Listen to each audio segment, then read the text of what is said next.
conectados con el consultor, experto en gestión educativa y gobernanza territorial, José Carlos Vera. Buenas noches, José Carlos, ¿cómo estás? ¿Cómo estás, Paola? Muy buenas noches. Un gusto de conversar contigo y estar conectados para conversar sobre temas tan importantes como el inicio de clases escolares este año. Es inevitable preguntarte sobre el tema de las tesis de la fiscal de la Nación. Ha hecho dos tesis, una de maestría y una de doctorado, en un promedio de un año. Una tesis de doctorado la ha hecho en 4 meses. Las dos han obtenido la máxima calificación. Lo extraño es que las tesis todavía no han sido públicas.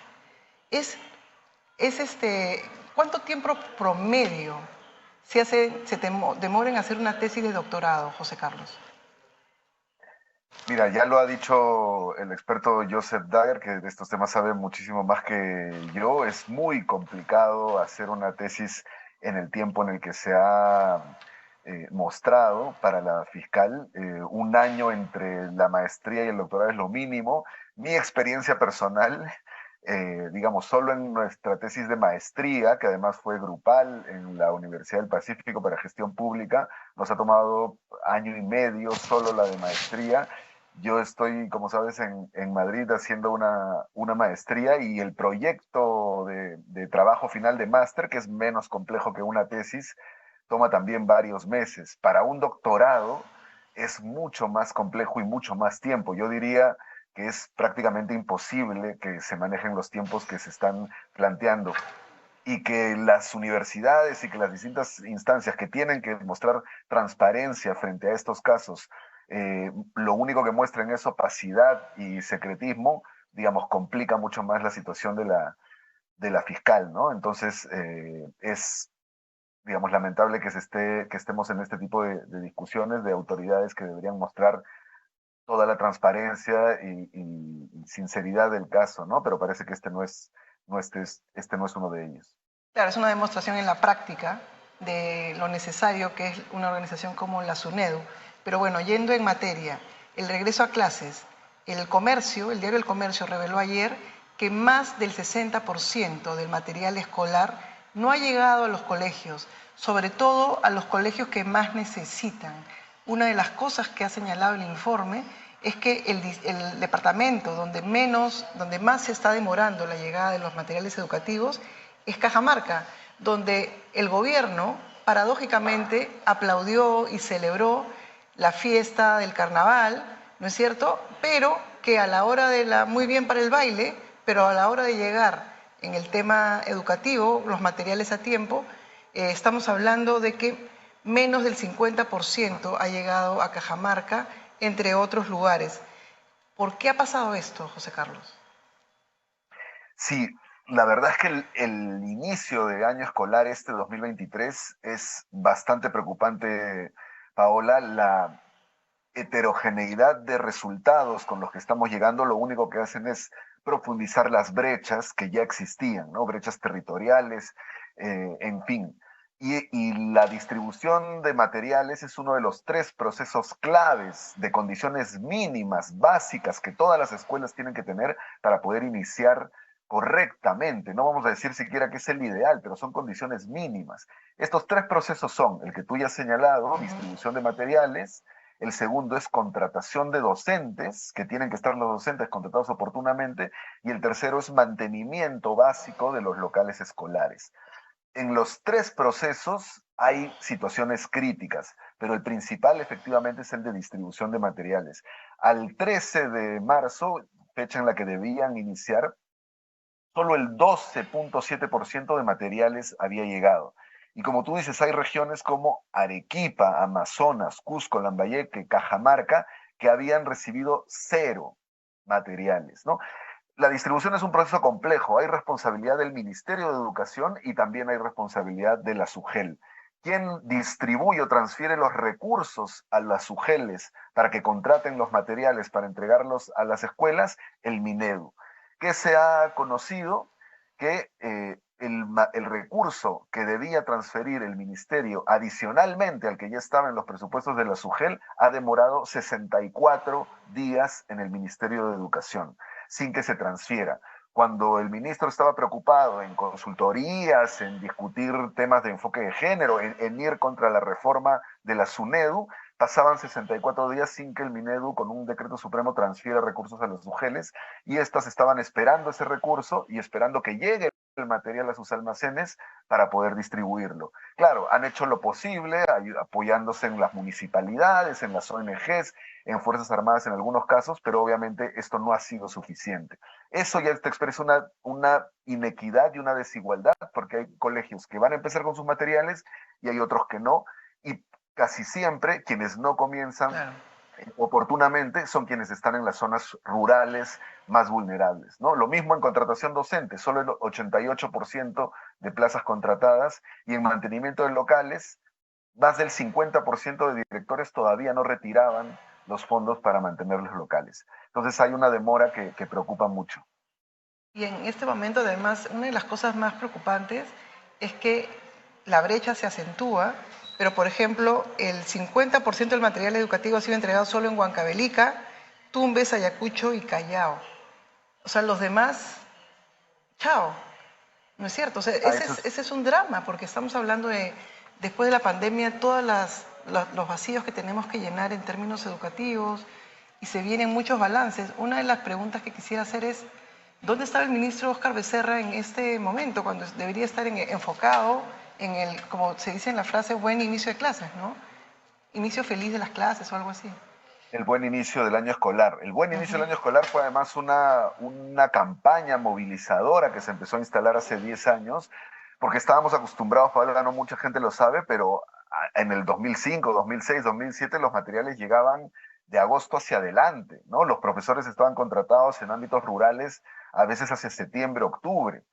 Empezamos a poner algunos hitos y alinear a los gobiernos regionales para poder garantizar por lo menos estos tres procesos. Y habíamos logrado indicadores importantes, llegar por lo menos con el 100% o cerca a esos números antes del inicio del año escolar. Ahora, entre tanto cambio de ministro, hay que decir también que acá hay responsabilidad de la gestión anterior, ¿no? Un buen inicio del año escolar no se planifica en un mes o en 2 meses, se planifica casi un año antes.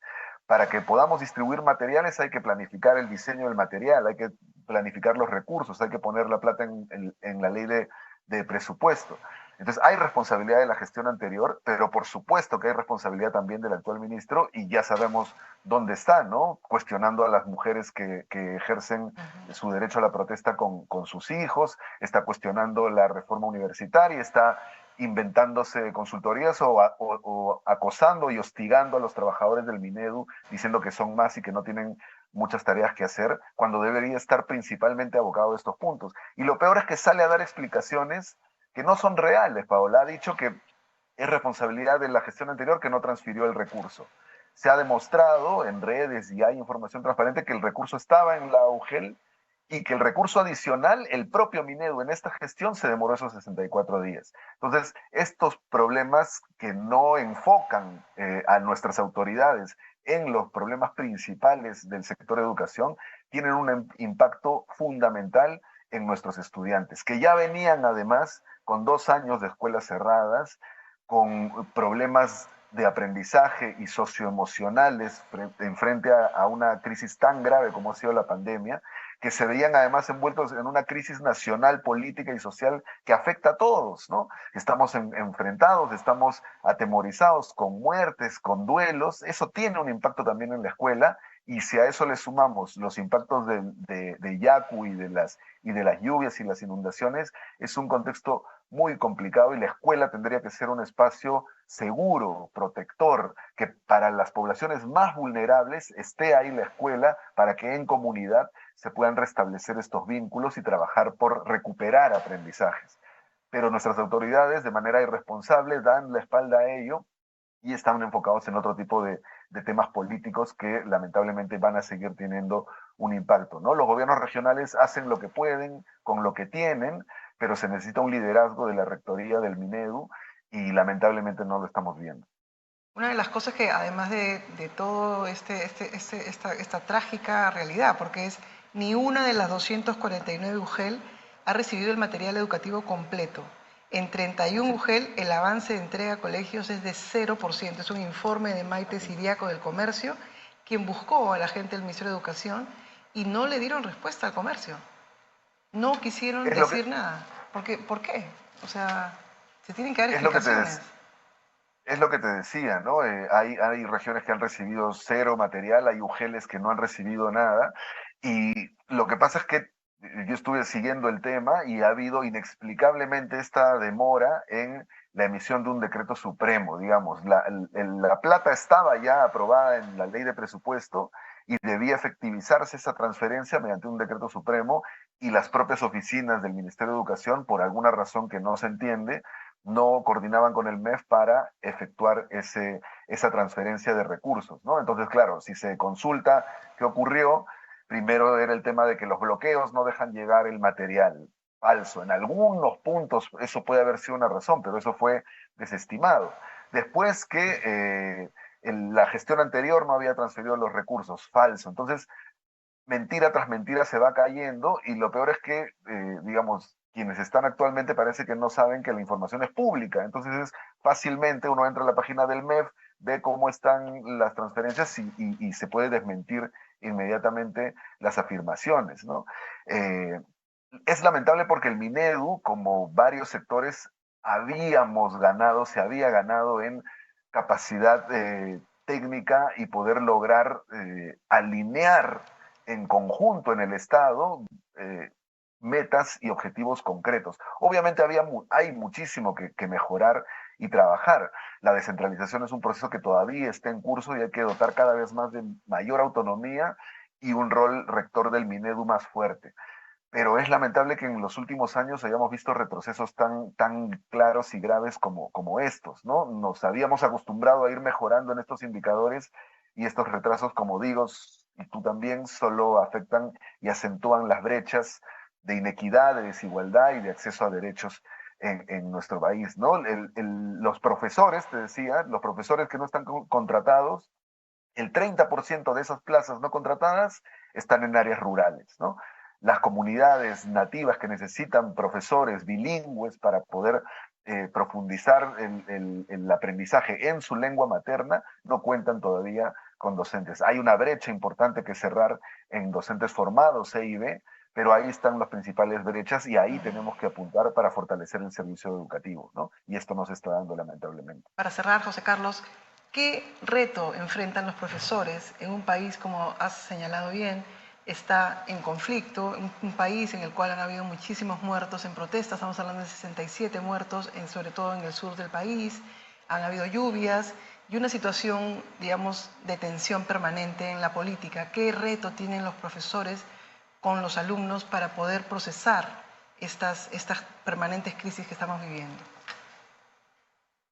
Es bien complejo porque, digamos, lo primero que tiene que hacer un docente ante estas situaciones es saber que va a recibir un grupo de estudiantes con con muy distintos estados, tanto de aprendizaje como socioemocionales. Entonces, su primer gran reto es poder hacer una evaluación diagnóstica integral de cómo están llegando los estudiantes. Hay algunos que han podido estar conectados a Aprendo en Casa, otros que no, entonces va a haber disparidad de aprendizajes. Otros que habrán perdido un familiar, otros que no, otros que pueden haber perdido su casa por inundaciones y otros que no. Esas diferencias tan significativas dentro de una propia aula es el principal reto que en estos momentos tienen que afrontar los docentes, porque nuestro sistema está organizado para que los profesores impartan información uniforme y heterogénea, como si las aulas fueran espacios más o menos homogéneos, ¿no? Ese es el primer gran reto, diagnóstico y poder tener estrategias diferenciadas que acompañen a cada uno de los estudiantes de manera diversa, ¿no? Eso implica un esfuerzo mayor, por supuesto, y es un gran reto que yo creo que todavía no estamos preparados para darlo.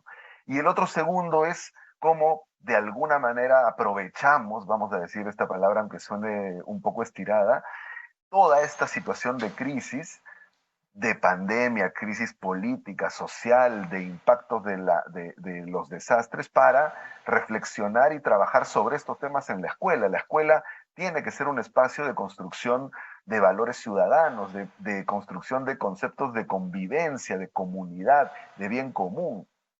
Y creo que los profesores y la comunidad educativa en conjunto tenemos que abordar estos temas de la escuela. Y ahí creo que otra vez, y yo voy a insistir con esto siempre, esas respuestas, esas posibilidades de trabajar estos temas no están tanto dentro del aula, están fuera del aula, están vinculándose con la realidad del barrio, de la comunidad, con las autoridades. Esta lógica de trabajar por proyectos pensando en problemáticas nacionales se encuentra en la calle, ¿no? Entonces hay que, como siempre digo, hay que derrumbar los muros de los colegios, conectarnos con derrumbar metafóricamente, ¿no? Con otros servicios, vincularnos con salud, con el local comunal, con la parroquia, esa vida en comunidad donde la escuela es una plataforma más, creo que nos va a permitir poder recuperar esta noción de comunidad, de ciudadanía y de democracia, ¿no? Hacia eso creo que tenemos que avanzar y creo que a contracorriente, ¿no? Porque estamos en momentos muy complicados para nuestra propia democracia, como tú y yo sabemos, así que hay que remar mucho, pero hacia ahí está el esfuerzo que hay que dar. José Carlos Vera, experto en gestión educativa y gobernanza territorial, estuvo en Nativa Fondo. Muchísimas gracias, hasta la próxima.